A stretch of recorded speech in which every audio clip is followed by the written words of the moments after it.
ফিলিস্তিনের অবরুদ্ধ গাজা ভূখণ্ডে অবিরাম হামলা চালিয়ে যাচ্ছে ইসরায়েল। টানা প্রায় ৮ মাস ধরে চালানো এই হামলায় এখন পর্যন্ত নিহত হয়েছেন ৩৬,০০০-এরও বেশি ফিলিস্তিনি। নিহতদের মধ্যে বেশিরভাগই নারী ও শিশু। এমন অবস্থায় ইসরায়েলের দায়মুক্তি চলতে পারে না বলে মন্তব্য করেছেন জাতিসংঘের মানবিক সহায়তা ও জরুরি ত্রাণ বিষয়ক আন্ডার সেক্রেটারি মার্টিন গ্রিফিথস। একই সঙ্গে গাজার নাগরিকদের সুরক্ষার জন্য অবিলম্বে পদক্ষেপ নেয়ার আহ্বানও জানিয়েছেন তিনি। রাফায় ইসরায়েলি বিমান হামলায় বিপুল সংখ্যক ফিলিস্তিনিদের হতাহতের ঘটনার পর এই প্রতিক্রিয়া জানান তিনি।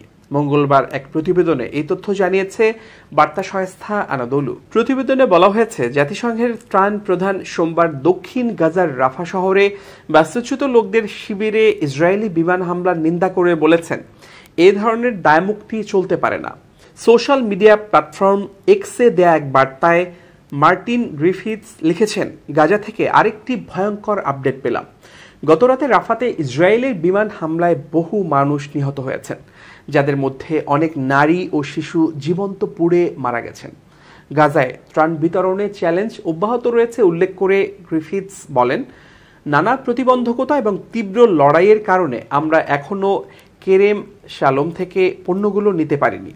গ্রিফিথস বেসামরিক নাগরিকদের সুরক্ষা এবং নিরাপত্তা নিশ্চিত করার জন্য অবিলম্বে পদক্ষেপ নেয়ার আহ্বান জানিয়ে বলেন, এই ধরনের দায়মুক্তি চলতে পারে না। বেসামরিক নাগরিকদের রক্ষা করুন, তাদের নিরাপদ জায়গা খোঁজার সুযোগ দিন, তাদের সাহায্য পেতে দিন। এর আগে রোববার রাতে গাজা ভূখণ্ডের দক্ষিণাঞ্চলীয় রাফা শহরে বাস্তুচ্যুত লোকদের শিবিরে ভয়াবহ হামলা চালায় ইসরায়েল। এতে কমপক্ষে ৪৫ ফিলিস্তিনি নিহত হন। নিহতদের মধ্যে অনেকেই নারী ও শিশু। হামলায় আহত হয়েছেন আরও প্রায় ২৫০ জন মানুষ। গাজার স্বাস্থ্য মন্ত্রণালয় বলছে, রোববারের ওই হামলায় কমপক্ষে ৪৫ জন নিহত হয়েছেন। আরও শতাধিক মানুষ গুরুতরভাবে আগুনে পুড়ে গেছে। হাত পা ভেঙে অনেকেই চিকিৎসা নিচ্ছেন হাসপাতালে। গাজা ভিত্তিক সরকারি মিডিয়া অফিস জানিয়েছে, রাফার তাল আল সুলতানে ফিলিস্তিনি উদ্বাস্তুদের জন্য জাতিসংঘের সংস্থার লজিস্টিক ঘাঁটির কাছে এই হামলার ঘটনা ঘটে।